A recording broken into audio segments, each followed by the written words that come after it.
Muy buenas tardes, bienvenidos a otro encuentro que se realiza en el marco del programa La Universidad de Buenos Aires para el siglo XXI, que contará a lo largo de estos meses con paneles, foros, conferencias y diferentes actividades. En esta oportunidad asistimos al panel denominado Ciencia y Universidad, que contará con la participación del doctor Alberto Kornblit, profesor titular plenario de la Facultad de Ciencias Exactas y Naturales de la UBA, del doctor Felipe Fusito, profesor consulto de la Facultad de Derecho de la Universidad de Buenos Aires, del doctor Daniel Heyman, profesor titular de la Facultad de Ciencias Económicas de la Universidad de Buenos Aires, y del doctor ingeniero Aníbal Cofone, secretario de Ciencia y Técnica de la Universidad de Buenos Aires. La mesa será coordinada por la profesora Cristina Arranz, decana de la Facultad de Farmacia y Bioquímica de la Universidad de Buenos Aires.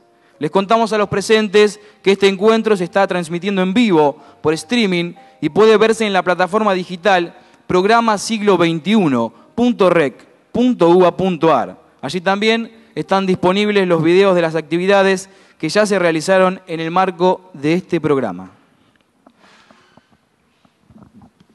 Bueno, buenas tardes a todos, gracias por venir. Creo que este tema es un tema que interesa especialmente a la universidad y al país y que todos tenemos algo que decir, todos tenemos algo que consideramos que hay que cambiar y todos tenemos algo que consideramos que hay que festejar de lo que tenemos en ciencia y técnica. Vamos hoy a escuchar tres oradores que son de diferentes áreas, de las ciencias exactas, del derecho y de la economía, y un poco nos va a dar la visión de qué es lo que está pasando en cada una de sus áreas en la universidad con la investigación. Además nos acompaña el secretario de Ciencia y Técnica de la universidad, que creo que es la persona que de alguna manera hoy tiene la visión global de qué es lo que está pasando en la universidad con la ciencia y la técnica y cómo esta universidad se está adaptando a lo que está pasando en el país en este tema de ciencia y técnica. Para mí es un gusto que me hayan invitado a coordinar y voy a dejar que, no voy a seguir hablando, voy a dejar que hablen los que hoy están invitados y en primer término voy a invitar al doctor Aníbal Cofone a que nos inicie esta mesa con algunas palabras. Bien, buenas tardes. Muchas gracias, es un gusto estar acá. Un poco le dedico un minuto a presentar este programa, la necesidad que la Universidad de Buenos Aires revise frecuentemente sus actividades y se ponga a tiro de los tiempos. Es un poco el que generó, por una iniciativa del rector, este ciclo de conferencias y actividades paralelas. Esta sería la quinta conferencia ya de este grupo. El tema de ciencia y universidad me toca en lo personal, porque soy un poco el secretario de quien depende de estos temas. En estos 6 meses, porque ya llevamos 6 meses en la gestión, podría decir que viniendo de la ingeniería como vengo, no todos los temas me quedaban tan cerca, pero estamos empezando a entender la necesidad de priorizar y de tomar temas centrales, y lo que estamos viendo en línea con esta revisión que planteó el rector del Consejo Superior de la estrategia integral de la universidad, es que hay algunos frentes que los vemos como muy importantes y solo los enumero, solo para contarles. Y por un lado, por ahí el más importante, el que afecta a más gente y que involucra más fondos, más presupuesto, es la propia gestión de todo lo que son las instituciones fundacionales de la ciencia y técnica de la UBA, que son las becas y los subsidios. Es un poco, si uno lo mira por actividad, es casi el 70-80% de la actividad de la Secretaría y la verdad es que de cuando arrancó hace más de 25 años hasta el día de hoy, ha evolucionado, ha crecido, pero cualitativamente ha evolucionado poco y estamos en una revisión para darle un poco más de dinámica. Por otro lado, algo que pasa hoy que no pasaba hace unos años, pero hoy es totalmente obvio e imprescindible de ser visto así, es que las actividades se han vuelto todas absolutamente interdisciplinarias, multidisciplinarias, transdisciplinarias, como las queramos ver, y no hay problemas de una disciplina, no hay problemas que se resuelvan con un área de conocimiento, y bueno, la mesa esta, que es un buen paneo de las actividades que hace la UBA, que es una universidad muy extendida en todo lo que son las disciplinas. Y por otro lado, también en línea con esto nos hemos metido en una tarea que la estamos empezando en estos días, que es un proceso de autoevaluación de la función de investigación, transferencia, desarrollo, propiedad intelectual de la Universidad de Buenos Aires. Queremos revisar realmente lo que estamos haciendo, queremos tener una mirada crítica, ver en qué medida, como nos pasa siempre en instituciones de esta dimensión y de esta complejidad, a veces seguimos haciendo lo mismo que hacíamos hace un tiempo y no lo revisamos. Entonces, en ese proceso no solamente queremos mirar qué es lo que se hace, sino hacer un planteo estratégico, hacer una revisión cualitativa, pero también hacer una revisión cuantitativa. Tenemos la suerte o el problema de que la dimensión de la investigación de la UBA, algunos dicen del 20 al 30% de la investigación estructurada de toda la Argentina, nos permite hacer una buena mirada macro, una mirada de grandes números, y eso es lo que estamos encarando. Estamos armando grupos, convocando para eso, y queremos realmente usar este proceso de revisión, de autodiagnóstico, para alinearlo con lo que está planteando la universidad y salir en un periodo de tiempo, 1 año o 2, con un planteo por ahí nuevo, por ahí parecido, pero que contemple el rol social que la Universidad de Buenos Aires, como universidad de referencia de la Argentina, tiene que tener. Pero bueno, ahora yo, como ustedes, quiero escuchar a los que saben, así que, Cristina. Gracias, Aníbal. Así es, vamos a empezar entonces a escuchar a nuestros invitados. El orden de las charlas fue consensuado, así que hemos decidido que vamos a empezar con el derecho, porque es el que nos marca de alguna manera las líneas siempre, ¿no? Así que vamos a invitar al doctor Fusito a que nos dé de su charla. Más o menos vamos a tener una charla de 20 minutos con cada uno de ellos, y después vamos a tener el tiempo para las preguntas y el debate. Bueno, muchas gracias. Agradezco a las autoridades de la universidad la invitación de participar en este panel interdisciplinario. Cada uno habla de lo que sabe y a veces de lo que no sabe. Así que yo me voy a ocupar de lo que hago o de lo que trato de hacer dentro de la facultad hace más o menos 40 años, y que es la sociología jurídica, disciplina exótica todavía en la Argentina.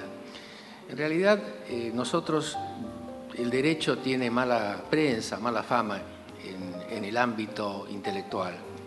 En parte hay una mala fama que es muy vieja. El derecho es algo contrarrevolucionario, es algo que sostiene el establishment. Entonces parece que ocuparse del derecho, como Marx había anunciado que desaparecería con el Estado, todavía a algunos les parece algo de lo cual no vale la pena. Este problema nos afecta desde afuera, a veces con la indiferencia de personas, investigadores que vienen de otras ciencias sociales, no siempre. Y también tenemos otro problema que tampoco podemos abordar acá, que es la vieja ironía de las ciencias duras, ¿no? ¿Qué es investigación en derecho? ¿Qué será esto? Bueno, de esto se trata. En realidad, lo que yo puedo hablar no es ni del rechazo a las ciencias duras, ni del prejuicio, si es que existe, de algunas ciencias sociales, sino de lo que pasa dentro del ámbito del derecho mismo, que es ahí donde creo que tenemos un problema. El problema es que lo que se pudo llamar investigación en derecho, históricamente, no fue nada más que estudios de tipo teórico derivados del canonismo medieval. Es decir, que nosotros heredamos del canonismo medieval la escuela del exégesis, y del siglo XIX el análisis minucioso de la ley, a ver qué decía la ley, cuál era el espíritu del legislador, las comas del texto de la ley. Si bien no nos quedamos ahí, hemos evolucionado, sigue siendo en una gran mayoría una investigación de tipo libresca, es decir, una investigación teórica donde no se baja al aspecto conductual del derecho.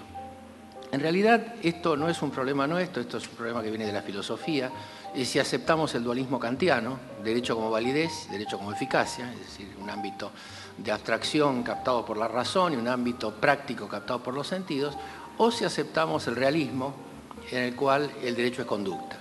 Este problema también es ajeno al derecho, pero el tema concreto es que, aunque se entendiera y se entendía, de acuerdo a lo que tantas décadas enseñó en la Facultad de Derecho, que es la teoría pura del derecho de Kelsen, que el derecho es validez, legislación reglamentada de acuerdo a un orden establecido por la Constitución, y eficacia, que es el cumplimiento, Los estudios han tendido al ámbito de la validez, es decir, lo que debe ser, nunca a lo que es. Entonces, la mentalidad general en el ámbito del derecho es que si lo que debe ser no es, lo tenemos que reemplazar por otro deber ser que no será.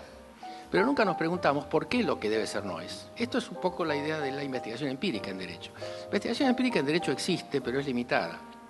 Es decir, nosotros vemos en las tesis que hay muchas tesis histórico-jurídicas, histórico-propositivas, mucha tesis que no trata de comprobar mirando por la ventana qué es lo que está ocurriendo con el derecho. Y esto sí nos afecta a todos.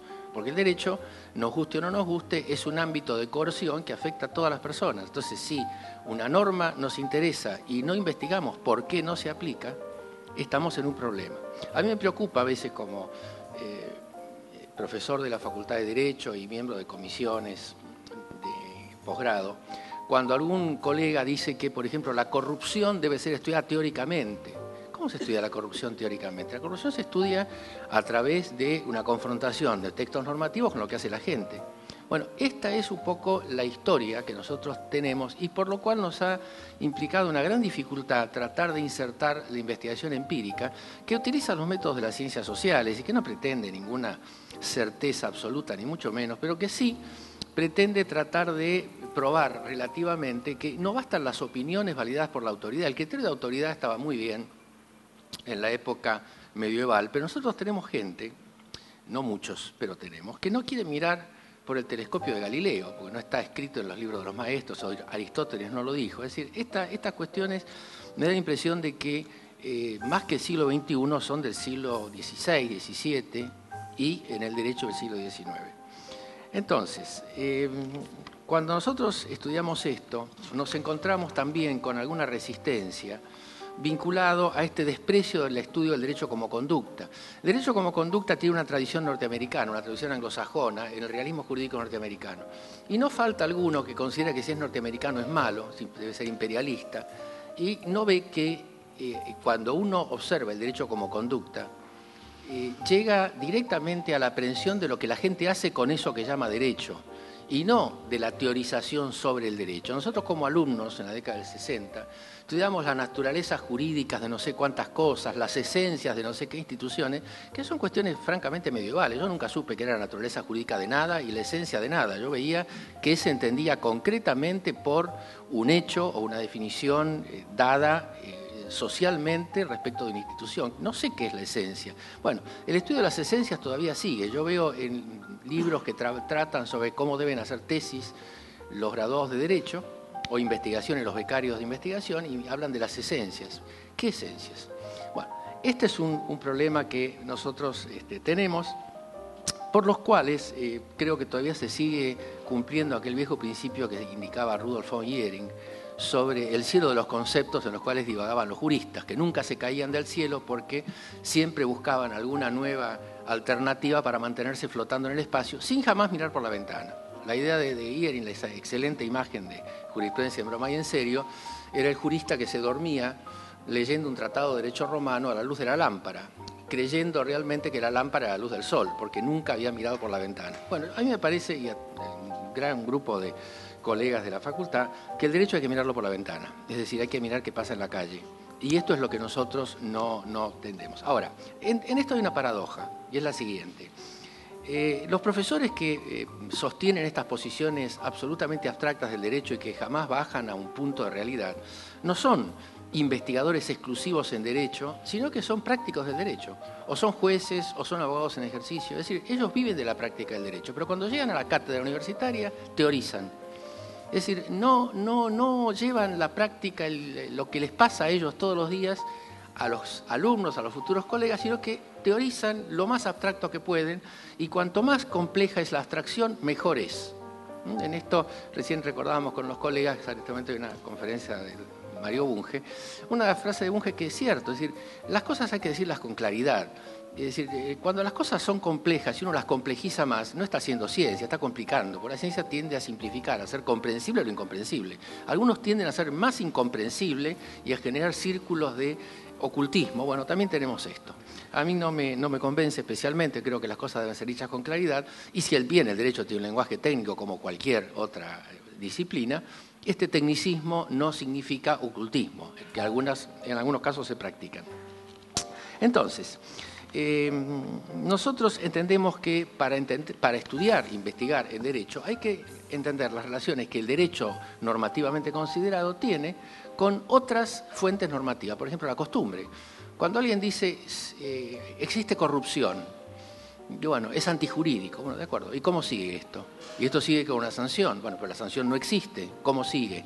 Bueno, sigue tratando de comprender o de explicar, que en definitiva es el fundamento, uno de los objetivos de la ciencia, ¿por qué pasa esto?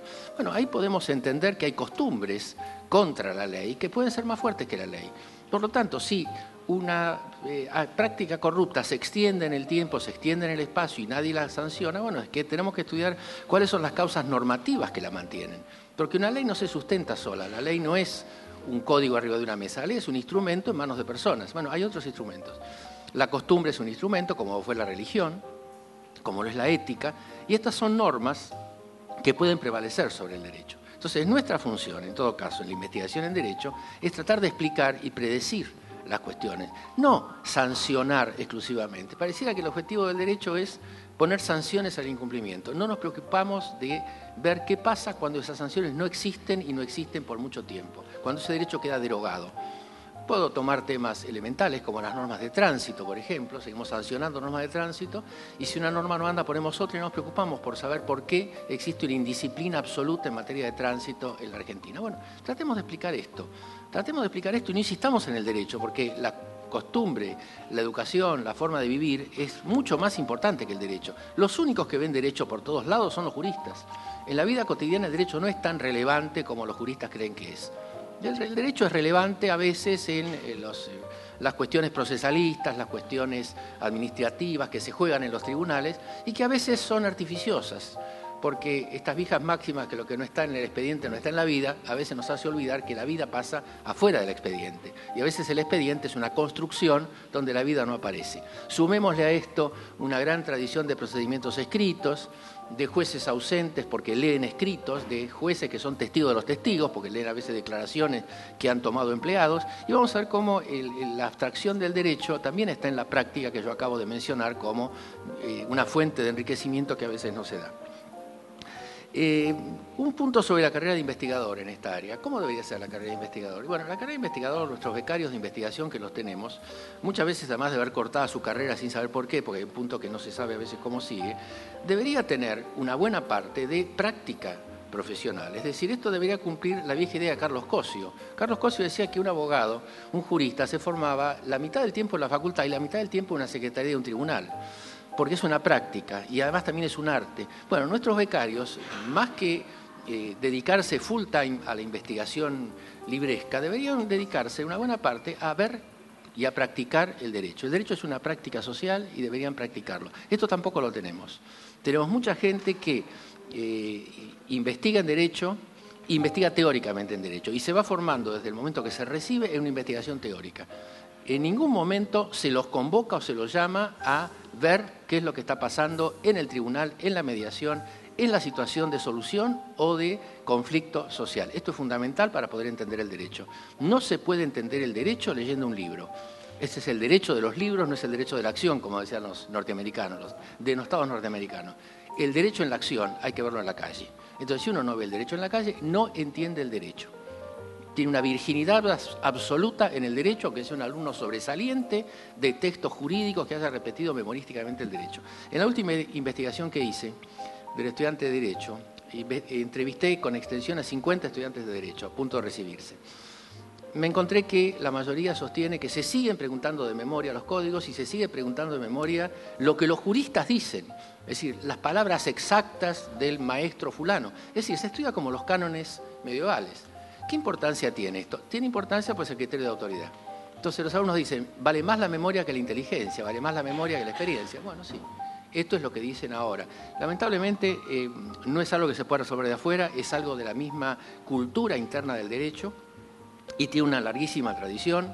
la misma tradición de Max Weber en Alemania, que sostenía estos puntos contrarios a lo que yo sostengo, una tradición en la cual algunos profesores sostuvieron en la Argentina, como Cueto Rúa, por ejemplo, Julio César Cueto Rúa sostenía esta misma tradición, muy respetado, pero nadie le hacía caso, es decir, el profesor puede ser muy respetado, yo nunca me sentí mal en la Facultad de Derecho, pero lo que yo digo, me escuchan, pero la investigación sigue igual y la teoría sigue absolutamente igual, y cuando uno quiere investigar empíricamente, tiene su espacio, tenemos investigadores empíricos en el Instituto Gioja de la Facultad, pero también escuchamos mucha teoría. Yo muchas veces escucho hablar de temas que hay que salir a la calle a mirar y que no se sale a la calle a mirar. Se va a buscar a los libros o a los tratados internacionales. Hace muy poco en una reunión, y con esto termino, escuchaba hablar de qué pasó en 20 años en derecho en el país. Escuché hablar de la Constitución del 94, de leyes importantes, tratados incorporados, etcétera, etcétera, y pregunté, bueno, ¿y qué cambió? ¿Qué cambió en el país, en la práctica del país? ¿Todas estas leyes implicaron cambios concretos? ¿Hay cambios? ¿Cuáles son los cambios reales? No cuáles son las leyes nuevas, las constituciones nuevas. ¿Cuáles son los cambios concretos que trajeron estas leyes? ¿Dónde está el cambio? En la práctica social, no en la ley. Bueno, estos son los problemas que tenemos y, como ven, no son problemas nuevos. También a veces nos encontramos con que nos dicen que practicamos disciplinas menores frente a las grandes disciplinas mayores como el derecho civil, etc. En realidad nos ocupamos de todo. Lo que pasa es que los miramos de otro punto de vista. Pero tenemos esta displicente actitud que en definitiva encubre algo. Este trabajo que uno trata de hacer es muy difícil. Hacer investigación en derecho es muy difícil. Hay que conocer algo de metodología de investigación, algo bastante. Hay que conocer ciencias sociales, además de derecho, hay que conocer derecho. Es mucho más fácil hacer con 4 tratados, buscar las opiniones de 4 tratadistas, escribirlas, poner la 5ª opinión y hacer el nuevo tratado. Bueno, muchos tratados de derecho son estos, 4 opiniones más la 5ª opinión. No quiero despreciar el valor de la teoría, pero bueno sería que el jurista, además de todo esto, dijera, y además, en la calle está pasando tal cosa. Me parecería más enriquecedor. Bueno, muchas gracias por escucharme.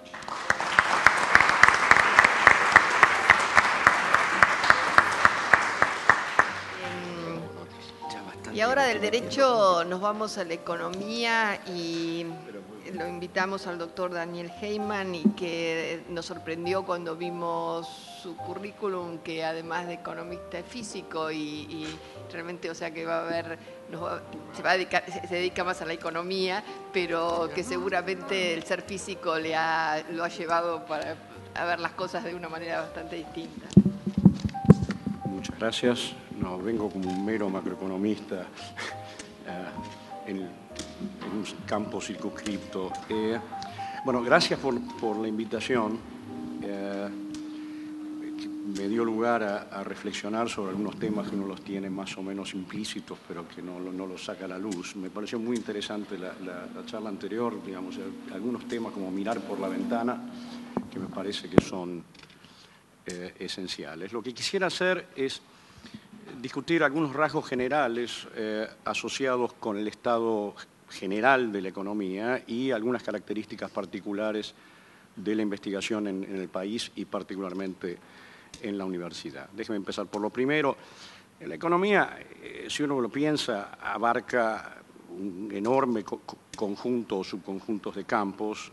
Va, si ustedes quieren, desde el estudio de las grandes dinámicas sociales, las macrodinámicas, digamos, de los sistemas sociales y económicos, hasta cuestiones bastante específicas de comportamientos de, digamos, agentes económicos particulares.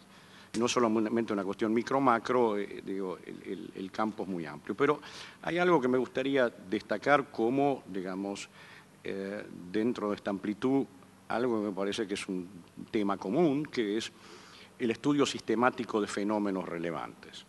O sea, y quiero coincidir con lo anterior, digamos, la economía, digamos, por razones que creo que se pueden especificar, creo que no responde a la noción de frente de onda, digamos, donde hay una frontera del conocimiento que se mueve hacia adelante irreversiblemente, y donde simplemente las proposiciones anteriores son sustituidas por otros que la abarcan. En economía hay pérdidas, o sea, hay olvidos, hay temas que pasan de largo y luego vuelven.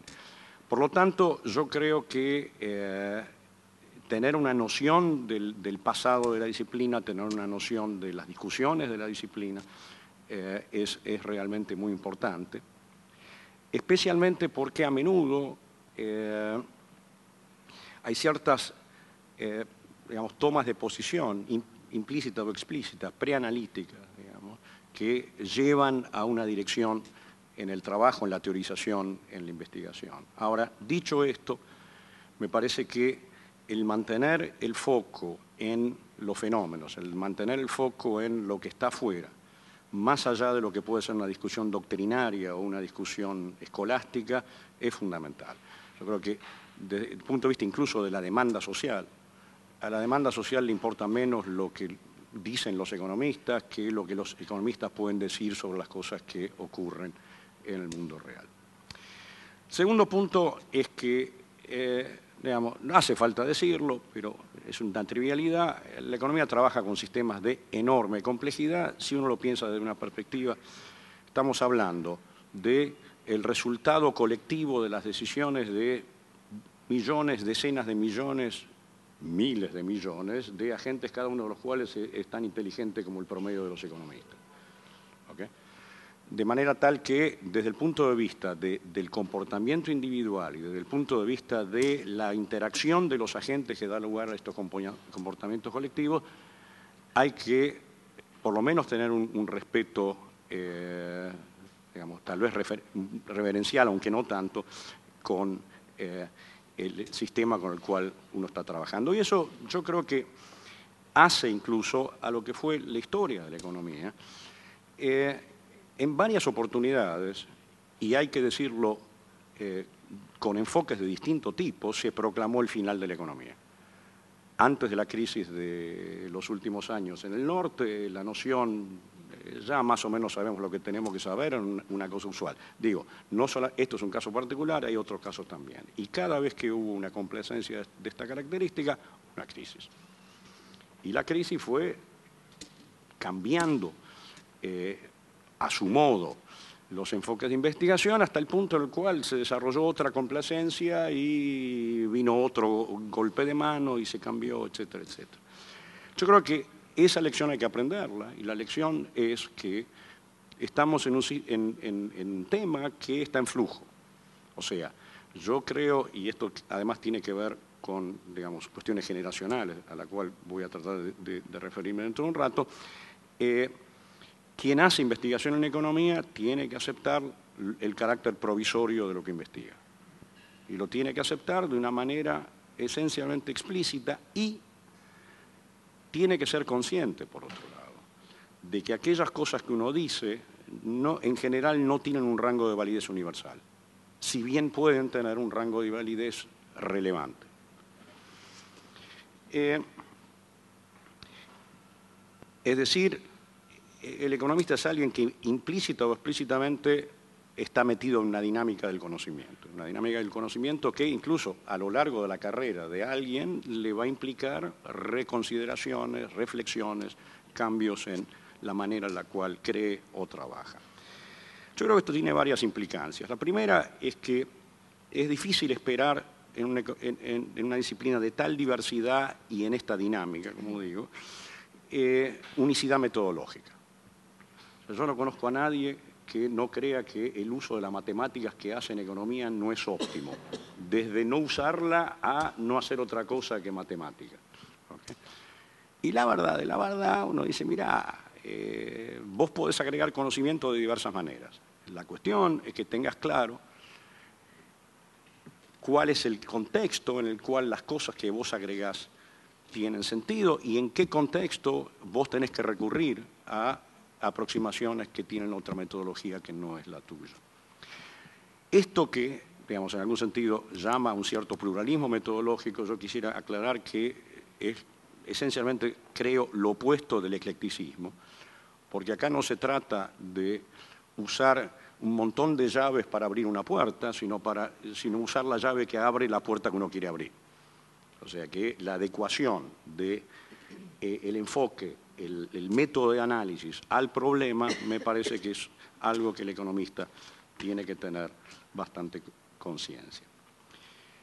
La economía está metida en un contexto hablando de interdisciplina, entre paréntesis, buena parte de lo que tengo para decir tiene vinculación con el experimento que estamos haciendo en un proyecto que han encarado la universidad y el CONICET reciente, que es el Instituto Interdisciplinario de Economía Política, donde un poquito algunos de estos temas surgen. Un economista que no sabe historia no tiene gollete, por lo menos si un economista no sabe historia tiene que haber otro al lado que sí lo sepa. Si un economista no sabe dividir, por no decir derivar, bueno, pero tiene que haber alguien cerca que sepa. ¿Okay? Un economista que no se habla con los sociólogos, y puede ser, pero tiene que haber alguien que sí lo haga. Con politólogos no les quepa la menor duda, tal vez con físicos también. ¿Okay? Entre paréntesis, yo creo que, por ejemplo, el análisis de sistemas complejos es una avenida muy, muy, muy interesante, no para ahora, pero para el futuro. O sea que la economía está en una especie de intersección de muchas formas distintas de conocimiento, digamos. Y obviamente uno tiene lo suyo y uno hace la cosa que hace, pero el tener una cierta actitud general, digamos, y estar abierto al diálogo, en todo caso, con cultores de otras disciplinas es importante. O sea, el objetivo, digámoslo así, es combinar rigor analítico, porque, digamos, la interdisciplina no quiere decir que se deba abandonar, digamos, la exigencia de rigor analítico, pero al mismo tiempo una actitud abierta. La impresión que yo tengo es que las fronteras interdisciplinarias a la larga van a tender a disiparse. Hay evidencia que esto no va a pasar dentro de poco, pero, digamos, uno tiene que tener la idea en la cabeza. Una de las cosas que digamos, se plantean cuando uno trabaja en este tema es cómo se vincula la investigación que se hace, lo voy a mencionar en un contexto más adelante, cómo se vincula la investigación que se hace con la digamos, la enorme masa de investigación internacional. ¿Okay? Hay una especie de enorme producción, digamos, a la cual ya seguirle el tren es realmente muy difícil, que tiene mucho de interesante y mucho de no interesante. Y el filtro que uno tiene que hacer respecto de lo interesante y lo no interesante es también parte del trabajo. O sea, hay que tener una actitud, digamos, constructiva, positiva y crítica al mismo tiempo. ¿Okay? Digamos, y esto nos lleva a, digamos, el pluralismo en la economía, y yo creo que esto es parte de la historia. Digamos, si uno lo piensa en términos evolutivos, es bueno que haya diversidad y que haya selección, ¿no? Y que la diversidad es uno de los mecanismos por los cuales se hace. Ahora, para eso, y yo creo que es muy importante, interesa que esa diversidad esté acompañada por el diálogo. O sea, si la heterogeneidad se convierte en compartimentos estancos, al final estamos en un problema porque cada uno va a estar en lo suyo, no va a haber enriquecimiento y, digamos, la cristalización de ciertos modos de investigación, ciertos modos de análisis, ciertas proposiciones, ha sido históricamente un problema grave en economía. Déjenme seguir, digamos, ya empecé con mi segunda parte, rasgos particulares de la investigación en economía en la Argentina. Una que es nuestra, por experiencia, tiene que ver con las especificidades temáticas. O sea, en Argentina creo que todos los ciudadanos argentinos somos macroeconomistas, amateurs o profesionales, digamos, pero la mayor parte de los investigadores en economía, no sé si la mayor parte, pero hay un peso particular en nuestro caso en la investigación macroeconómica. Y se entiende por el interés social del tema, por la saliencia de los fenómenos y, debo decir, por el interés analítico. No voy a ser yo que me voy a quejar de que investigamos macroeconomía porque es el tema que yo hago. Digamos, pero también tenemos, hay mucho otro para hacer, y mucho otro creo que potencialmente de interés, de alto interés social. Segunda cuestión, digamos así en esta pequeña lista, la economía tiene una característica específica que la comparte con algunas otras disciplinas, pero que en economía está muy clara, que es la vinculación con la política económica. ¿Okay? Y hay, en algún sentido, una típica disyuntiva entre, digamos, la distancia académica y la búsqueda de aplicaciones prácticas y concretas, digamos. Hay un par de cuestiones. Yo creo que, si ustedes ven lo que sería una especie de digamos, proceso de producción de conocimiento eficaz o eficiente, digamos, y uno esperaría que haya, no necesariamente que un investigador se ocupe de toda la cadena que va del razonamiento o de la investigación abstracta hasta la aplicación concreta e incluso, digamos, la colaboración directa con la política económica, sino que haya digamos, canales de transmisión que vayan recorriendo el espinel de manera tal que, digamos, haya feedbacks que van de un lado para el otro, demandas desde lo práctico a lo más analítico, digamos, ofertas de lo analítico a lo práctico. No es particularmente así, digamos, incluso en Argentina, aunque no parezca, la profesión en términos de investigación no es grande, y entonces esta cadena de transmisión a veces no está presente y mucha gente tiene que hacer un poco de todo, ¿no? Ahora, en todo caso, digamos, esta búsqueda de contactos creo que también es una tarea del sistema de investigación y de los investigadores mismos. Yo creo que, digamos, una de las responsabilidades de quienes hacen investigación en economía es estar disponibles para consultas en particular. Digamos, es parte de nuestra tarea. Creo también que vale la pena, digamos, pensar en una separación de roles. No es lo mismo quien describe, por así decirlo, comportamientos que la política económica debe considerar, que alguien que dentro de esas posibilidades que definen estos comportamientos decide qué es lo que se tiene que hacer. Son dos roles que son bien separados. La elección valorativa no le corresponde al investigador. Y no necesariamente quien decide tiene que tener un conocimiento específico de aquello sobre el cual está decidiendo. Déjenme aludir a una frase que, digamos, o un tema que se discute siempre, si la economía está gobernada por la política o la política gobierna la economía. Digamos, al revés, la economía gobierna la política. La segunda proposición es un total absurdo, digamos. Quien gobierna es la política, no cabe la menor duda, pero, digamos, la política ignora a su propio riesgo las cosas fácticas, de consistencia, que resultan del conocimiento económico con toda su falibilidad. Una pregunta que un investigador tiene que hacerse, desde el punto de vista de su carrera, pero también desde el punto de vista de su responsabilidad, es ¿para quién produce? ¿Okay? Y esto lleva a una vinculación, al tema de la vinculación con la academia internacional. Y, si ustedes insisten, ¿cuáles de esas academias? Que tampoco hay una sola, pero, digamos, hay algunas que son realmente dominantes.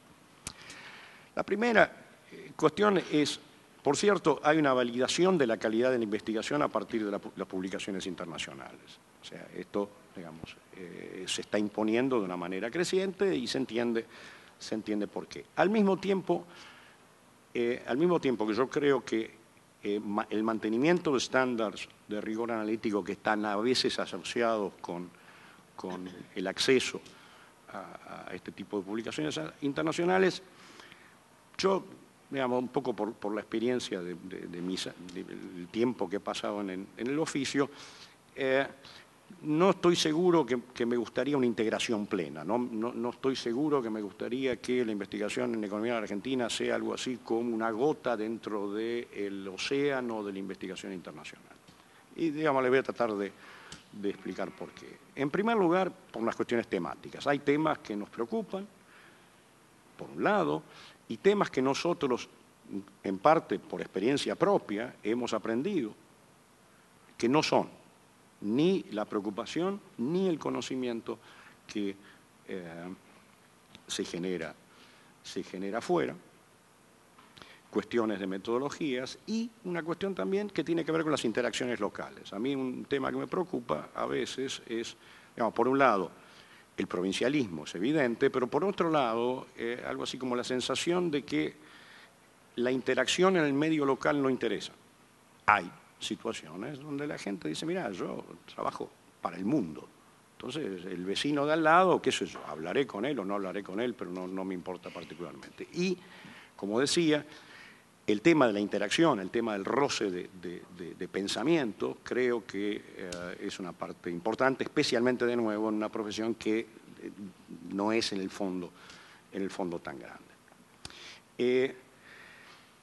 Y, digamos, el tema de las especificidades, no existe una economía argentina que sea absolutamente ortogonal a lo que se investiga en otro lado, pero sí hay rasgos, en particular de una economía como la Argentina, que son específicos y que nadie lo va a investigar si no somos nosotros.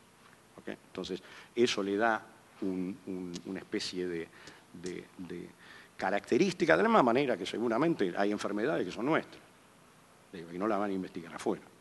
¿Okay? Entonces, eso es una responsabilidad que creo que tenemos nosotros y al mismo tiempo, de nuevo, yo creo que desde nuestro lugar nosotros alguna contribución, digamos, propia podemos hacer, en parte porque, digamos, hemos vivido cosas que otros no han hecho, y en particular creo, el otro día estaba leyendo una especie de confesión o de autocrítica del economista jefe del Fondo Monetario que decía, mirá, en el camino que llevó la crisis fuimos provincianos, ellos. ¿No? Por supuesto lo decía en un ámbito interno del centro, lo cual era también irónico, pero el provincialismo había sido esencialmente ignorar evidencia e incluso teoría que había sido desarrollada en países que tenían estas experiencias. Un tema, digamos, que ya estoy terminando, un tema que me gustaría conversar es el tema de la exportación de talento. La Argentina exporta talento en materia económica en gran escala, digamos, gente excelente se va a estudiar afuera, saca el doctorado y después no vuelve.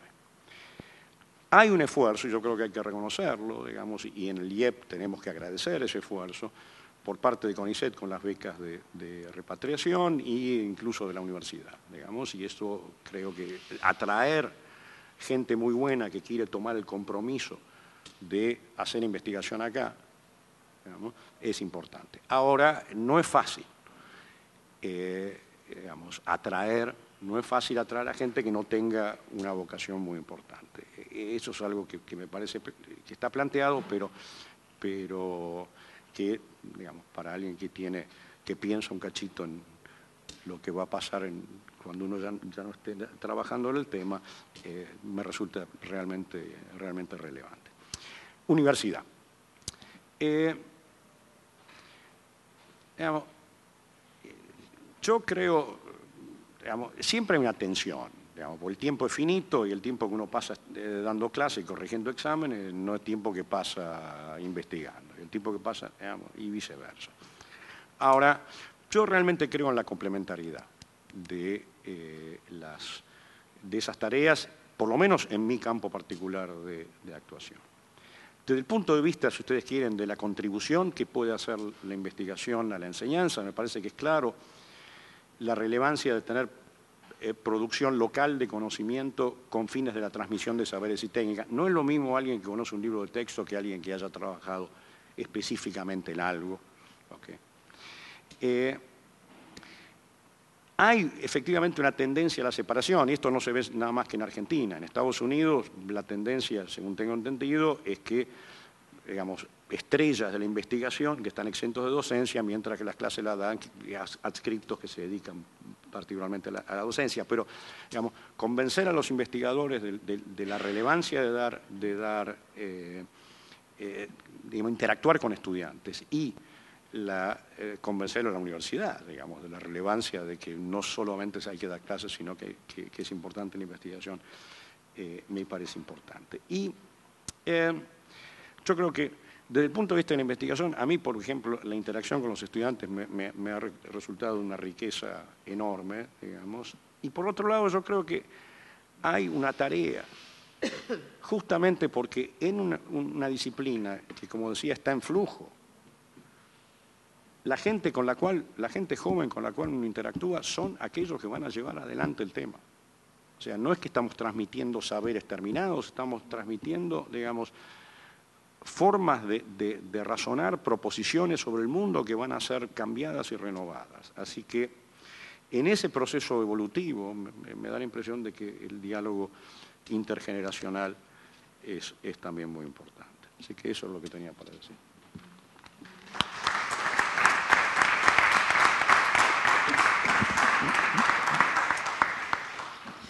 Muchas gracias, muy interesante.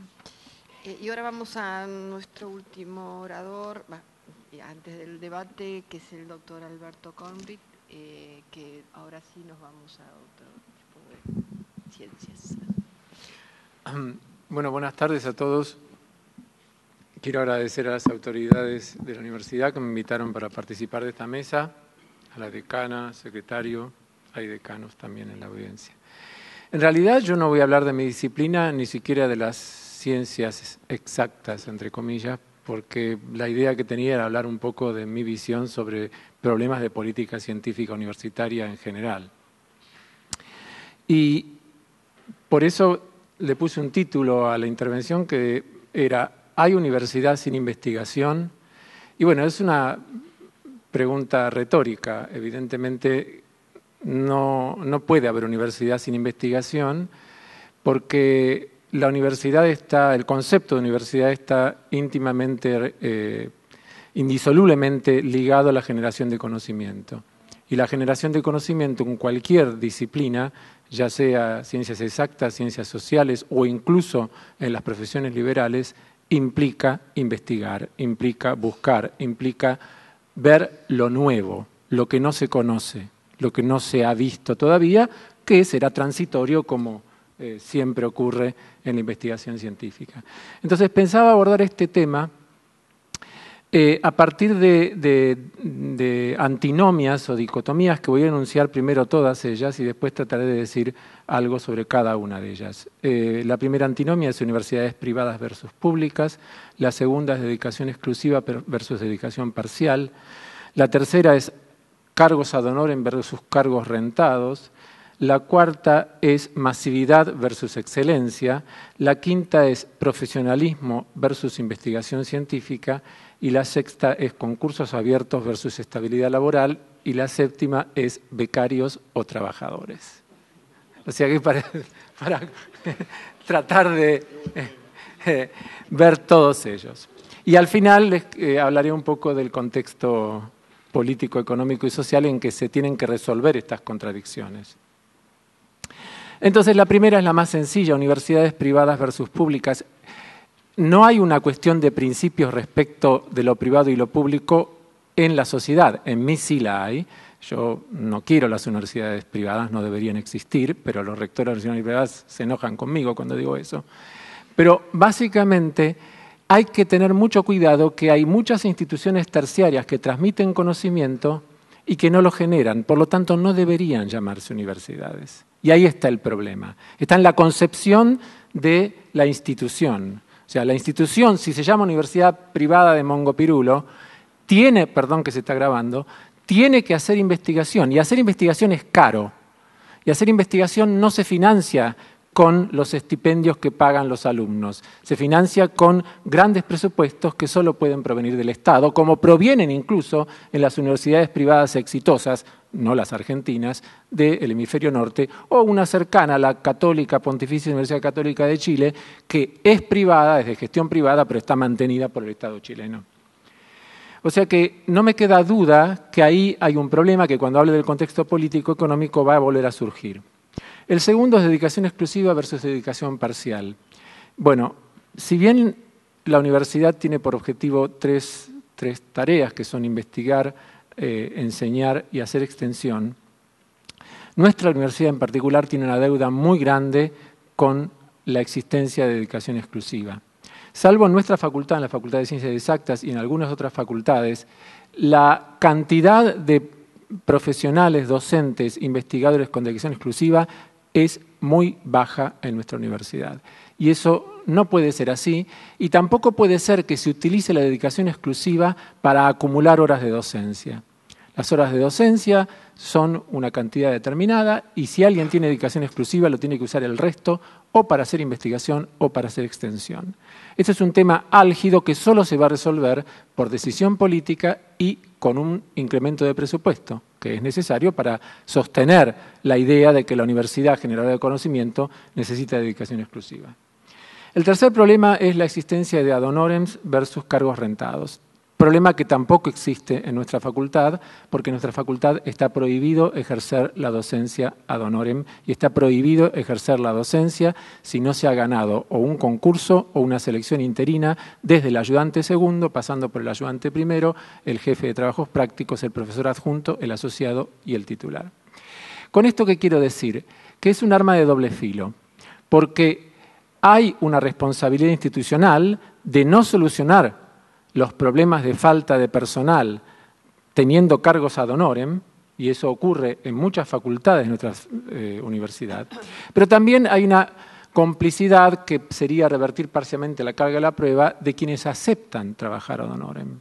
No, yo personalmente no lo comparto para nada, no puede aceptarse trabajar ad honorem porque a pesar que la ilusión sea que uno acumula currículum porque tiene experiencia docente, termina haciendo en el fondo un acto de corrupción social que es sostener el funcionamiento de una unidad académica sin recibir un sueldo. Y alguien podrá decir, bueno, pero el sueldo de un docente part-time es muy bajo. Bueno, por más bajo que sea, es la forma en que se retribuye y habrá que pelear para que sea más alto, pero no trabajar ad honorem. Entonces creo que ahí hay un problema central. Y si alguna unidad académica anulara los ad honorem y por eso no pudiera dar las clases, bueno, se generaría una crisis que, bueno, las autoridades tendrían que copar con ella, pero una crisis bienvenida a mi gusto. Bien, el cuarto es masividad versus excelencia. Bueno, no hay duda que creo que no son contradictorias, y nuestra universidad es una prueba de eso.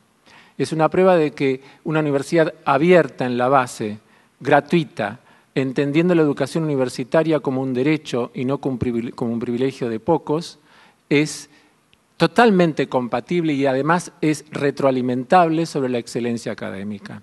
Y esto se ve en los grandes cursos masivos de las materias propedéuticas, donde no es lo mismo dar clase a 10 personas súper seleccionadas, que no hay masa crítica y son absolutamente anquilosadas, que dar clase a 200 o 300 personas, donde en esa masa crítica surgen las voces disonantes, surgen las personas que tienen ideas novedosas y estimulan a sus compañeros al pensamiento crítico. O sea que yo no veo absolutamente ninguna contradicción.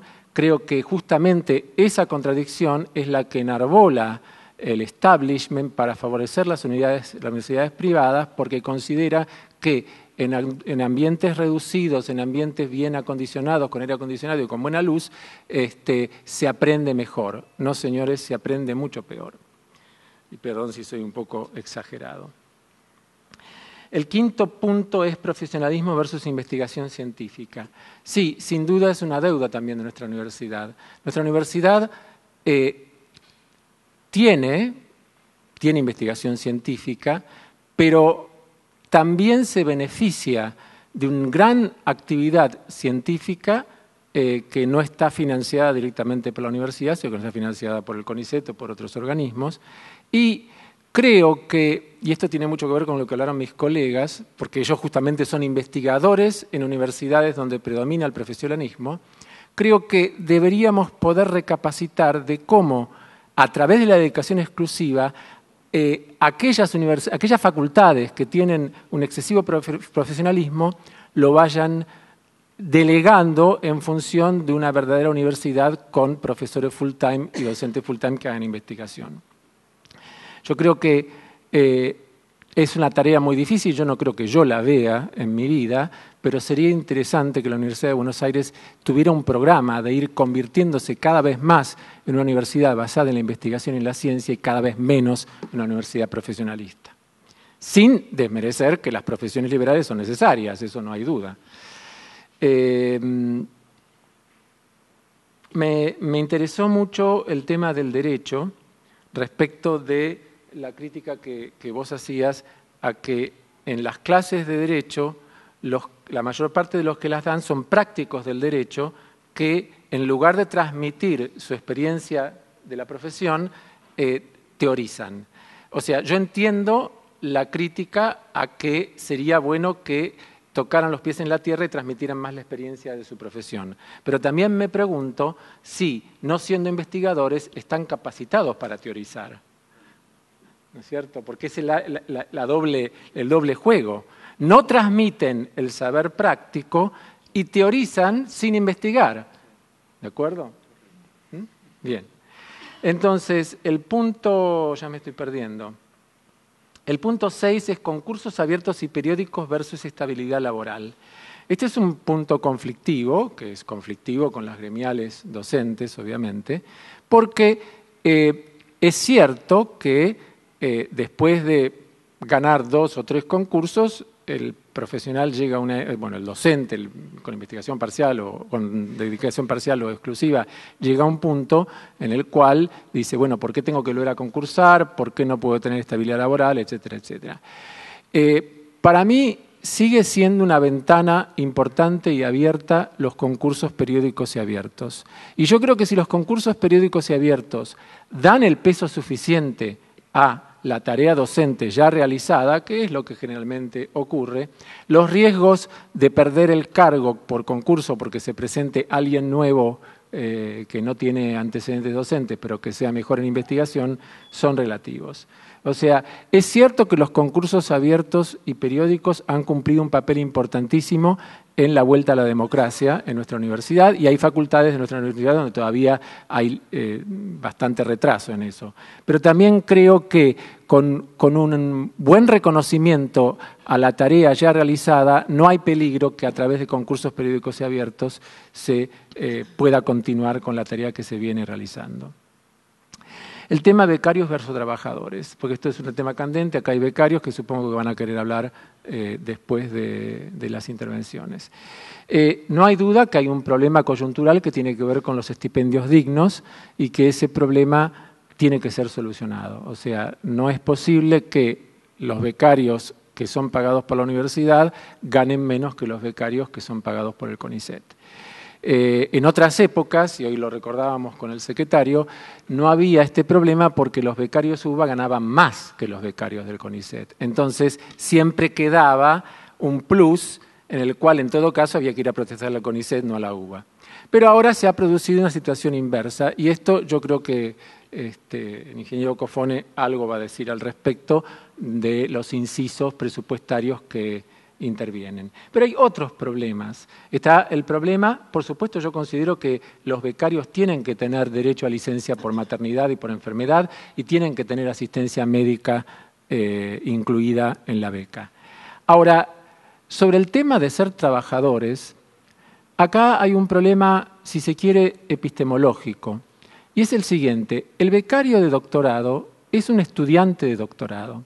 Y si realmente trabaja en un lugar, sea laboratorio, taller, oficina o centro de investigación, donde su director, en lugar de darle consejos para enseñarle y que aprenda, lo usa como un empleado y se hace llamar jefe, señores, no pretendan ser trabajadores. Váyanse de ese lugar y díganle a ese señor que no es su jefe, que es un director de beca, y un director de beca tiene que formar, tiene que enseñar, tiene que entrenar para luego pasar a la etapa profesional de ser investigador o salir a otro lado. Entonces, acá, insisto, hay un problema Yo no desmerezco la lucha de los becarios, todo lo contrario, me solidarizo, pero creo que hay una cierta equivocación respecto de a dónde apuntar los dardos, porque el sistema tanto universitario como del CONICET, está lamentablemente plagado de individuos que consideran que el becario es un esclavo que debe trabajar para ellos. Entonces ahí está el problema fundamental, no en defender ser un trabajador con derechos, sino en apelar a la relación correcta entre que el director de tesis no es un jefe y el becario no es un empleado. El becario es un becario que ganó su beca por la universidad o por el CONICET y que tiene derecho a exigir de quien lo orienta a que lo oriente y no que le mande a hacer las cosas que se le ocurren. Ya termino. El contexto político, económico y social. Miren, voy a referirme hace muy poquito una entrevista que me hicieron para la revista El Plan Fénix. Las preguntas las hizo Adriana Puigros, una persona que me merece muchísimo respeto. Y, ¿perdón? Pensé que era un comentario. Hay dos preguntas que me gustaría contestar tal cual las contesté en ese reportaje, porque me parece que hacen a lo que estuvimos hablando. La primera pregunta era, ¿cuáles son los principales obstáculos para la investigación científica universitaria en el capitalismo neoliberal? Entonces yo contesté, no conozco la investigación científica en otro sistema que no sea el capitalista. No obstante, hay diferencias fundamentales entre el capitalismo a secas y el neoconservadurismo fundamentalista de mercado, conocido como capitalismo neoliberal, al cual se refiere la pregunta. Dice, experimentado por la Argentina en los años del menemato, del remate privatizador de las empresas estatales y la reducción del Estado y la educación pública, este neoconservadurismo de mercado desprecia consecuentemente la investigación científica. Los sectores dominantes de la economía no la consideran necesaria para transferir innovación tecnológica al sector productivo y de servicios, y el poder en general la considera peligrosa por su enorme capacidad de generar pensamiento crítico. Esto va de la mano en una propaganda de desprestigio de las universidades públicas con el único objetivo de fomentar el negocio y la ideología de las universidades privadas, porque siempre se habla del negocio, pero las universidades privadas no son solamente un negocio, son una fuente de ideología, y esa ideología es la cual, digamos, en parte explica ciertas explicaciones de las concepciones sobre, por ejemplo, la economía, porque hay muchas universidades privadas que enseñan economía, pero quizás no enseñan investigación en economía. O sea, bajo una máscara que pretende mejorar la calidad de la investigación local, en la época que ya se implementaron políticas de ajuste y de excesivo disciplinamiento de las actividades de los investigadores científicos. Ese disciplinamiento fue manifestado por exigencias burocráticas de niveles insospechados, creación de comisiones evaluadoras del nivel como la CONEAU, es público que yo me opongo y me opuse a la existencia y a la acción de la CONEAU, y de hecho nuestra universidad se ha opuesto o la ha ignorado durante muchos años, donde se sientan en la CONEAU en la misma mesa representantes de universidades públicas y privadas, y ese disciplinamiento que dejó una huella, buscó revertir la carga de la prueba, poniendo a los investigadores como culpables o responsables de la supuesta falta de calidad y eficiencia, en lugar de asumir que de haber un problema se trataba de la falta de inversión estatal, tanto en salarios como en recursos. Se dan cuenta que nosotros nos acostumbramos a ese disciplinamiento, y ese disciplinamiento tiene una segunda característica, que es muy peligrosa, y yo la llamaría la boloñización de la universidad estatal y pública. Esa boloñización, y hay que tener mucho cuidado con esto, que se está practicando en la Unión Europea y que se va a practicar por mimetismo en Latinoamérica, tiende a uniformar los planes de estudio y los programas de estudio entre distintas universidades. Y esa uniformidad atenta contra la esencia de la universidad. La universidad es discusión, es efervescencia, es no pensamiento único, y pretender una uniformidad en función de supuestos saberes que todos tenemos que tener por igual. Puede ser que en carreras más profesionalistas, evidentemente, ser médico, ser ingeniero o ser arquitecto requiera ciertos saberes mínimos, pero de ninguna manera uniformar, porque en la biología está muy bien que en la Facultad de Ciencias Exactas de la UBA haya experiencia en ecología y en biología molecular y que de repente en taxonomía y en sistemática la de Ciencias Naturales de La Plata sea más fuerte. O sea, no hay duda que esa bolonización va a ir en detrimento y en favor del mercado. Última pregunta. Dice, ¿es posible evadir las reglas del mercado y el predominio de la tecnocracia en la investigación universitaria? La respuesta es sí. Es posible si se valora el poder transformador de la investigación básica y no se relega la actividad de investigación al mandato de aplicación o transferencia. Reducir la actividad de investigación a la transferencia tecnológica sería tan grave como ignorar la necesidad de transferencia tecnológica. Son dos cosas paralelas que pueden converger, pero que necesitan vida propia independiente. Y en este sentido, la Argentina tiene una ventaja comparativa respecto de otros países latinoamericanos en la investigación básica y puede llevar investigación básica de primer nivel. Ha habido una mejora en toda la Argentina en la producción de investigación básica en varias disciplinas a nivel internacional, y que no esté sujeta a reglas del mercado. Por eso también el colega mencionó para quién hacer ciencia, y yo coincido con que esa es la pregunta clave. La pregunta clave no es tanto ciencia para qué, sino ciencia para quién, a quién se sirve con la investigación científica. En realidad, se sabe que fomentando la ciencia básica hay un 10% estimado internacionalmente que resulta en posibilidad de transferencia tecnológica. Pero ese 10% no surge de que todo el mundo se dedique a hacer investigación aplicada, sino surge de fortalecer la ciencia básica. Evidentemente la investigación tiene un valor cultural que incluye la formación de nuevas generaciones, estudiantes y científicos, y que no es simplemente la mera transmisión de conocimientos, y que también, y termino con esto, la investigación en la universidad estatal pública incluye la ayuda a crear una opinión pública informada.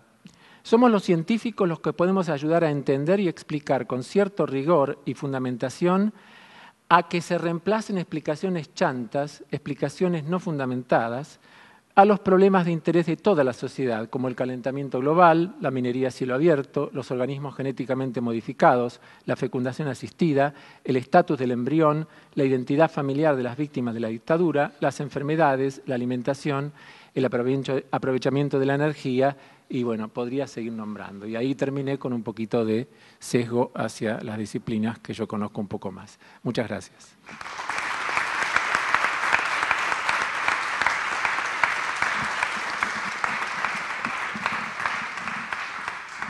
Bueno, muchas gracias a los tres. Cuando uno pretende hablar de ciencia y universidad se mezclan los temas, ¿no? Es imposible quedarse en eso, y realmente fue bien claro en las tres charlas cómo está todo mezclado en la universidad, y todo hay que pensarlo como en un conjunto, y esa es la idea de todas estas reuniones donde surjan cada uno de los temas, más allá de cuál sea el tema del día, ¿no? Bueno, gracias. Ahora vamos a abrir el debate, o sea que quien quiera tomar la palabra. Sí. Hola, sí, Leonard Echagüe, del Museo de Matemáticas Exactas y de la FADU, Instituto de Espacialidad Humana. Lo que usted dijo, doctor Kornblit, profesionalismo versus investigación, quizás la dicotomía que yo estoy viendo que se puede ir dando sea presupuestismo versus conceptualismo dentro de la universidad, presupuestismo versus conceptualismo, o sea que lo que importa es que las actividades que uno realiza sean autofinanciadas o den ganancia, y eso nos convertiría en una universidad que gestionaría cursadas de grado y de posgrado, o sea, pasemos a ser una entidad de gerenciamiento, una gerenciadora de conocimiento. Yo creo que eso a veces uno vislumbra un poco eso. Respecto a y también está el tema de la investigación y los concursos, salvo en exacta, los concursos docentes. Los concursos tienen una evaluación normalmente que está sentada sobre la clase de oposición, o sea, lo más subjetivo, y los concursos docentes que se dan, ¿no? O sea, uno ve muchos en otras facultades que se ven que es una gran carga de subjetividad y no de currículum o Y bueno, y eso tiene que ver quizás, una política de la Secretaría de Ciencia y Técnica sería influir sobre esos temas, o sea, para que tenga más, la parte de investigación tenga más peso dentro del valor académico del docente que concursa. Bueno, nada más que esas cuestiones. Bueno, la verdad que es muy interesante, sobre todo he escuchado poco investigadores relacionados con la profesión como ciencias económicas y como derecho. Yo soy investigadora del CONICET en la Facultad de Medicina y conozco mucho, lo he escuchado mucho a Alberto Corbett, así que en realidad mi aporte tiene que ver con dos puntos, que me parece que en el debate de que nuestra universidad, planteada así con excelencia y masividad, en eso estoy de acuerdo, creo que hay un punto que no discute y que nuestra sociedad le hace falta discutir y que es en nuestras facultades que son más profesionalistas que de investigación, es qué tipo de profesionales se forman. Y yo pienso que no se discute porque justamente en esas carreras, en esas facultades, no hay muchos investigadores de dedicación exclusiva. Y efectivamente, como decía el colega de Derecho, que los que son simples vienen, también pasa con los médicos, vienen a dar su clase, intentan teorizar algo que, digamos, no están preparados para hacerlo. Por lo tanto, es muy difícil desde los docentes simples discutir los contenidos de la enseñanza. Y a mí me parece que de todos estos años de democracia y de desarrollo en el plano de investigación científica, creo que la pata de discusión de los contenidos de enseñanza, por ejemplo, yo lo digo en la Facultad de Medicina, si los médicos que se forman y los profesionales de salud, no solamente médicos que se forman en esa facultad, son para los que se necesitan actualmente. Y no es un desafío solo para la Argentina, es para Latinoamérica y para el resto. No quiero extenderme hablando de salud, que es una de las cosas que, bueno, puedo conocer un poquito, pero digamos que es un desafío y que me parece que en ese desafío están muy implicados nuestros investigadores, siempre y cuando haya una masa crítica de investigadores de dedicación exclusiva en cada una de esas facultades que son más profesionalistas que de investigación. La segunda cosa que quiero decir es con los becarios de UBA, que seguramente van a hablar y quieren repartir su boletín, etcétera, que es efectivamente una relación entre director y becario y que no es su jefe, sino es un becario y su director que lo dirige. Pero, sin embargo, las condiciones en las cuales realizan sus investigaciones no son las más adecuadas. Y me parece que eso también hace a la generación de pensamiento, hace al aporte de saberes. No es lo mismo desarrollar su profesión, en este caso llegar a ser doctor en las condiciones adecuadas en las cuales todos conocemos, porque muchos de nosotros han vivido en el exterior, que en las condiciones que actualmente hay en Argentina. Nosotros tenemos, ahora podemos decir que tenemos subsidio, no siempre vamos a querer tener más, pero tenemos plata que no teníamos hace 20 años atrás, pero nuestros jóvenes, que son el motor del aporte y de la originalidad y de la imaginación de todo ello, están en condiciones en las cuales muchas veces no lo pueden hacer. Y me parece que ese es un punto. Ese punto se toca en la docencia con los docentes de dedicación, de trabajo ad honorem. Estamos en las mismas condiciones.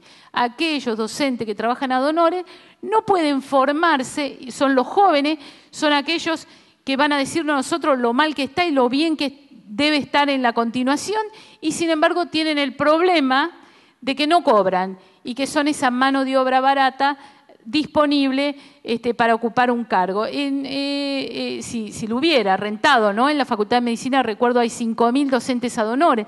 Nosotros trabajamos, casi toda se desarrolla fisiología con docentes ad honorem, con lo cual, digamos, si no vinieran se generaría un problema, pero al mismo tiempo su formación docente y cómo pueden revertir esa docencia para esa formación del profesional de la salud, la estamos perdiendo en esas condiciones. Gracias. Hola, sí. Efectivamente, como dijeron, somos un grupo de becarios que vinimos al al panel, porque digamos, en gran parte nos sentíamos interpelados por el tema de la mesa, y también porque, bueno, esta relación entre ciencia y universidad, los becarios de la Universidad de Buenos Aires un poco somos esta ventana que recién comentaban, por la cual se podía ver, ¿no? Y hace unas cuantas semanas que nos empezamos a reunir y organizar, que empezó por nuestras condiciones de trabajo, por nuestras condiciones salariales, y empezamos a encontrar que no solamente era una reivindicación, digamos, de estipendio salarial, sino también tenía que ver con las formas en las cuales estábamos desarrollando nuestro trabajo. Y además de esta cuestión de los derechos laborales, para una beca que exige una dedicación exclusiva, porque está claro esto, que exige una dedicación exclusiva en la Universidad de Buenos Aires, estaba esta cuestión de qué manera nuestro trabajo podía llegar a ser valorado en términos de estas condiciones laborales estas condiciones de trabajo estaban limitando nuestras posibilidades de producción de conocimiento. En ese sentido también empezamos a indagar un poco, a ver si esto siempre había sido así, y encontramos que no, que en el año 86 en el año 86 el estipendio de un becario estaba asociado a un cargo de JTP con 10 años de antigüedad, por lo cual la actualización salarial era automática. Esto tiene que ver con que nuestra actualización salarial no es automática, es anual, está atada a decisiones del rectorado, y de esta manera también la proyección de nuestro trabajo se ve limitado. Nos encontramos que intentamos acceder a reuniones, intentamos participar de lo que es la reunión del Consejo Superior y la Comisión de Ciencia y Técnica, y no tuvimos muchas posibilidades de entablar un diálogo, por lo cual también nuestro reclamo tiene que ver con la democratización de la universidad, con la democratización del gobierno de la universidad, y pedir conseguir no solamente una mesa de diálogo, sino tener representantes en el gobierno de la universidad. Otra cuestión tenía que ver con la relación de nuestros estipendios con otros compañeros que realizan las mismas actividades. Lo estuvimos discutiendo si era la medida de equipararnos con los becarios de CONICET, y lo que empezamos a darnos cuenta que la universidad tenía que empezar a tener su propia política en relación a sus becarios, y que la equiparación con CONICET era solamente una forma de actualizar nuestros salarios que estaban completamente desfasados. Llegamos a estar con un 45% de diferencia en relación a lo que ganan los compañeros de CONICET, trabajando en el mismo lugar, o sea, compartiendo el mismo lugar de trabajo. En sí, lo que estamos pidiendo es una mesa de diálogo. Hay un montón de cuestiones que los becarios de investigación, que somos los que nos estamos formando, encontramos que nuestro trabajo está siendo bastante obstaculizado, y eso es en detrimento de la calidad de nuestras investigaciones. No solamente eso, sino que la mayor parte de los becarios a los cuales se les exige la actividad docente, lo son ad honorem o ni siquiera nombrados. Entonces esto hace a una situación de mayor precarización. Yo lo único que quiero aclarar que la universidad se está preocupando por el tema. Hubo toda una discusión en función del último aumento de los estipendios de los becarios y ustedes tienen los representantes. Les puedo asegurar que los graduados defienden la postura de los becarios en las comisiones de Ciencia y Técnica y en el Consejo Superior, así como también la defienden en los consejos directivos y de alguna manera los que estamos en ambos lugares, o sea, los consejos directivos y en el Consejo Superior, tratamos de llevar las decisiones que se toman o las opiniones que se toman en los consejos directivos. O sea, permanentemente está el tema está en la agenda de la Secretaría de Ciencia y Técnica. Para nosotros es muy importante que los becarios tengan las mejores condiciones y el mejor estipendio que podamos darle. Yo coincido que no tenemos que estar atados a lo que paga o deja de pagar el CONICET o la agencia a través de los PICT. Yo creo que eso no es así, creo que tenemos que generar nuestra propia política científica con respecto no solamente a los becarios, sino también a los proyectos de investigación, etcétera. Pero no es un tema que se haya dejado de lado a partir del último aumento que han tenido, ni a partir de la resolución que junto con el aumento también firmó el rector acerca de que no se cobraran que fueran absolutamente gratuitos los doctorados, los cursos de doctorado, maestrías, etcétera. Pero no está abandonada para nada esa discusión en la Comisión de Ciencia y Técnica ni en la Secretaría, y creo que es una preocupación del rector permanente.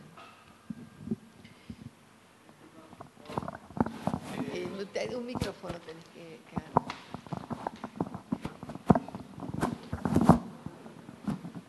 Yo soy Emanuel Bot, soy bioquímico, egresado de la Facultad de Farmacia y Bioquímica y estoy haciendo mi doctorado en la en la Facultad de Medicina, en parasitología.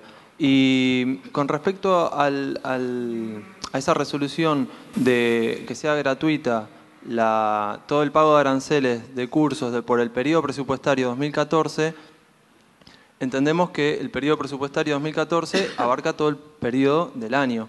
Y lo que nos vimos cuando vamos a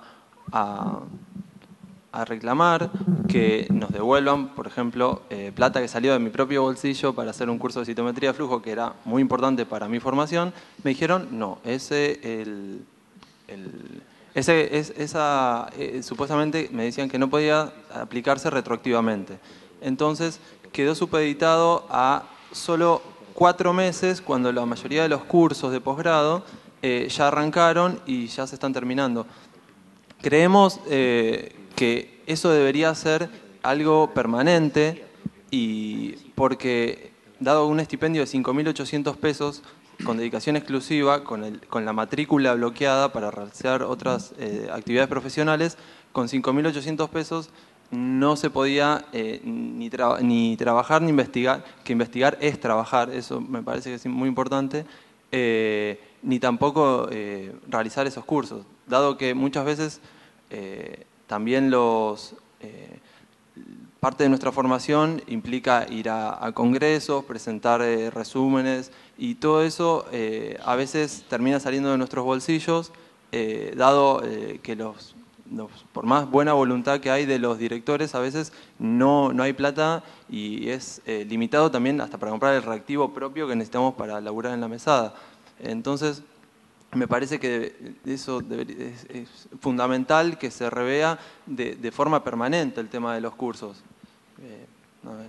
Sí, una observación. El tema, en su momento, fue una vocación del rectorado y del Consejo Superior dar un mensaje claro respecto de generar no sé si es el tema central de la discusión, pero como lo mencionaron, vale, porque hoy lo estuvimos discutiendo inclusive en la Comisión de Ciencia y Técnica y se discutió en una comisión conjunta que a pedido de esta situación se hizo entre Presupuesto y Ciencia y Técnica la semana pasada, hace 2 semanas.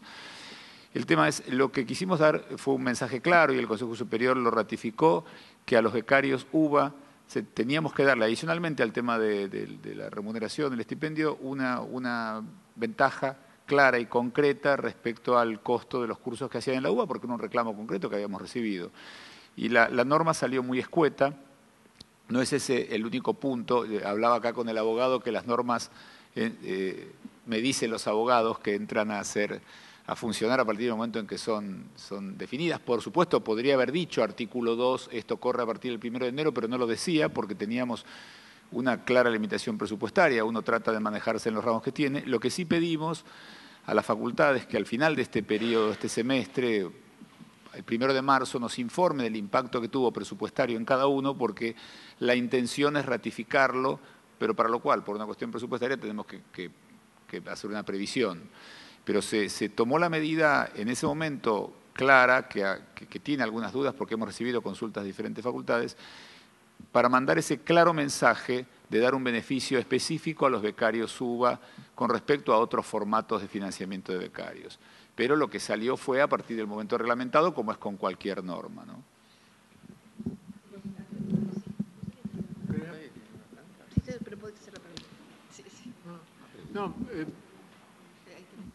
Voy a hacer un pequeño comentario, pero claro, los hábitos de cada facultad son tan distintos que la verdad es que yo no puedo dejar de sorprenderme por lo que vos decís, y lo digo sinceramente.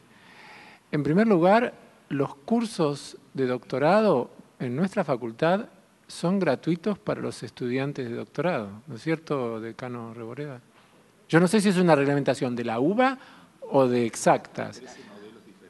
Bueno, son gratuitos, bueno, punto. Pero el otro es, no, quizás estoy diciendo pavadas, discúlpenme, yo jamás vi una situación en la cual un estudiante de doctorado se tuviera que pagar la asistencia a un congreso de su propio bolsillo. Jamás. O sea, eso es algo que raya... Pero eso tendría que ser parte del acuerdo previo a elegir el lugar, laboratorio, taller, etcétera, etcétera, en el cual uno va a hacer su formación. Y si tiene algún dinero para investigar, un UBACIT o CONICET o PIP o PICT o lo que fuera, es prioridad número uno que si un discípulo va a un congreso, se lo pague el subsidio. No puede salir de su bolsillo.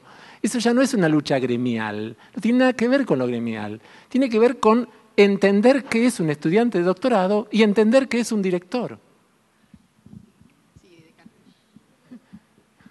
Es inadmisible, discúlpeme, pero es inadmisible. Sí, pensaba hacer una pregunta, pero antes un breve comentario. Yo creo que eso se resuelve simplemente incluyendo en los estipendios de la beca un estipendio para que los becarios puedan asistir a congresos y comprarse bibliografía, y también algo de dinero que vaya a la unidad en donde el becario está haciendo su doctorado, dado que lamentablemente los posgrados no tienen financiación por el presupuesto que reciben las universidades nacionales. Pero esta era una pregunta para cualquiera de los tres expositores, que no tiene que ver exactamente con el tema de ciencia, pero de alguna manera sería una séptima dicotomía que hace a la universidad, que es alumnos part-time versus alumnos full-time. Muy linda. Yo puedo dar un inicio de... Bueno, yo le puedo dar un inicio de respuesta respecto de mi facultad, para no ser un opiniólogo, porque me he quejado de los que opinan sin investigar. Manifiesto la experiencia de investigación concreta. Nosotros tenemos casi un 90% en derecho de estudiantes que trabajan de 6 a 9 horas. Es decir, que cuando llegan a la facultad a las 7 de la tarde están fundidos de un horario de trabajo, se duermen, estudian en el colectivo. Son trabajadores full time y estudiantes en mínimo time. Y ese es el perfil hoy del estudiante de Derecho de la UBA. Es decir, el modelo general es un trabajador que también estudia. Por supuesto, en algún momento, cuando yo era estudiante, hace 50 años o más, no me acuerdo ya cuándo era, hace mucho, era 50 y 50. Y los que trabajaban, los que no trabajaban, miraban a los que trabajaban como en cierta desventaja. Hoy esto no existe. Entonces, evidentemente, para ser un estudiante con un nivel de dedicación mínimo en la universidad, hay que tener tiempo. Bueno, nuestros estudiantes concretamente no tienen tiempo. Esto lo puedo mostrar a través de una investigación. Esta es mi respuesta particular. Ahora. Sí, el caso de economía, de económica yo diría, es similar, especialmente creo en las carreras de administración y contador. Me da la impresión de que en economía hay un poco más de estudiantes full time. Lo que creo es que eso es una situación dada. Al mismo tiempo, yo creo que un problema adicional es que hay estudiantes de posgrado part-time.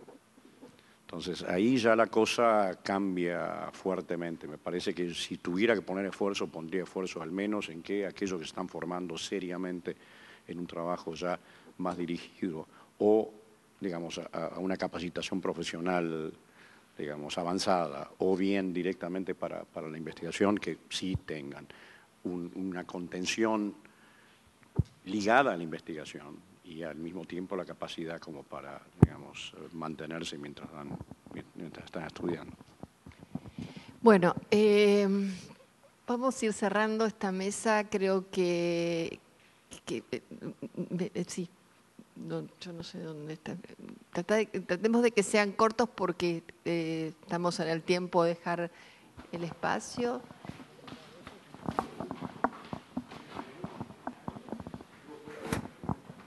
¿Qué tal? Bueno, gracias por el espacio para hacer una última pregunta, reflexión. No, me quería detener un momento porque me parece que las respuestas que se le dieron a los compañeros que están acá presentes, siendo que son los becarios de la Universidad de Buenos Aires, ¿no? Digamos, estamos acá para discutir universidad e investigación. Qué más importante que las condiciones en las que esa investigación se da en la universidad y qué más importante que escuchar lo que tienen para decir, no solo los investigadores y los profesores, sino también los compañeros becarios, que son quienes día a día llevan adelante la tarea de investigación y también de docencia.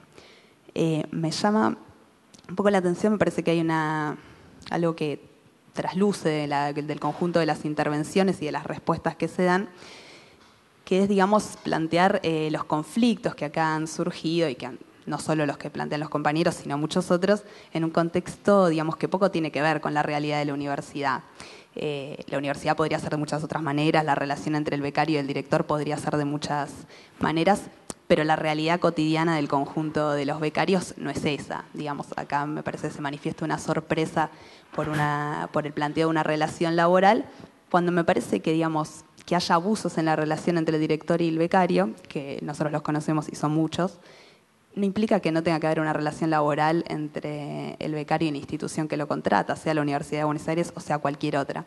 Digo, justificar en términos, digamos, ideales socráticos de discípulo, director, la falta de derechos laborales, nos parece que en principio es un sinsentido y que no van una cosa opuesta necesariamente a la otra.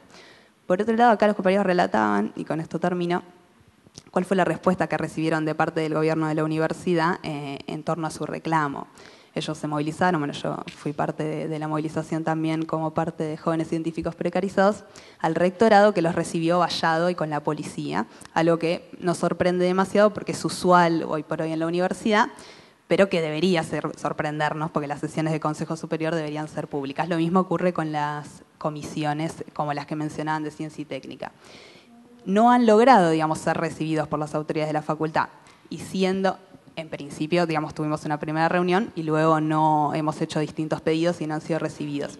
Siendo que esta mesa aborda, digamos, la problemática de la investigación en la universidad, me parece, y estando presente el secretario de investigación, hago extensivo de parte de todos los compañeros aquí presentes, el pedido de una instancia de discusión de estas condiciones laborales y de la situación de la investigación en la universidad, en principio a través de una mesa, una reunión donde se pueda realmente debatir, expresar la preocupación del gobierno de la universidad ante una situación que lleva años y años de atraso salarial, es cuando menos, digamos, una esperanza que a uno se le antoja un poco lejana.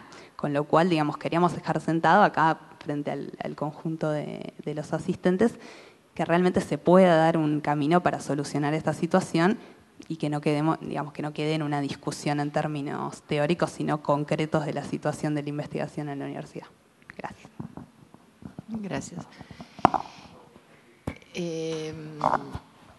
Creo que es un conjunto de situaciones y de cuestiones y de preguntas que hay que contestarse en lo que respecta a ciencia y técnica en la universidad. Los becarios es uno de ellos.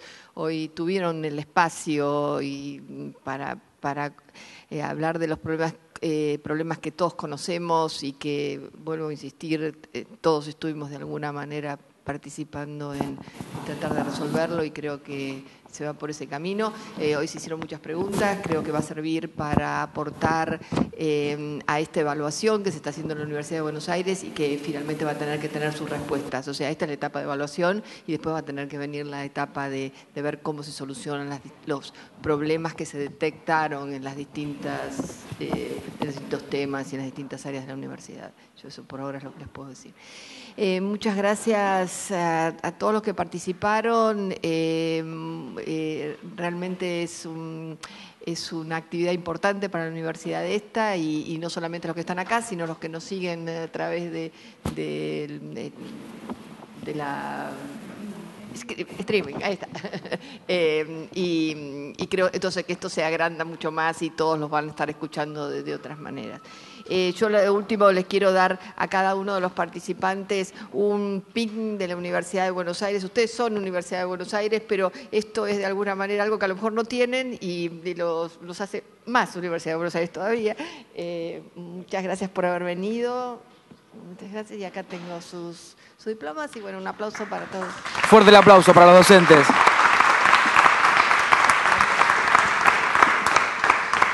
Ante todo agradecerle a los docentes también y felicitarlos en el Día del Profesor para todos ellos, así que un nuevo aplauso para el reconocimiento también. Les recordamos que para ver el video del encuentro de hoy y conocer más acerca de las diversas propuestas del programa, pueden ingresar en la plataforma digital programasiglo21.rec.ua.ar y los invitamos a la próxima actividad que se llevará a cabo el miércoles. Ahí está, se escucha mejor. La próxima actividad que se llevará a cabo el miércoles 18 de octubre, denominada La Universidad en Perspectiva Histórica. Así que los esperamos a todos y tengan ustedes muy buenas noches.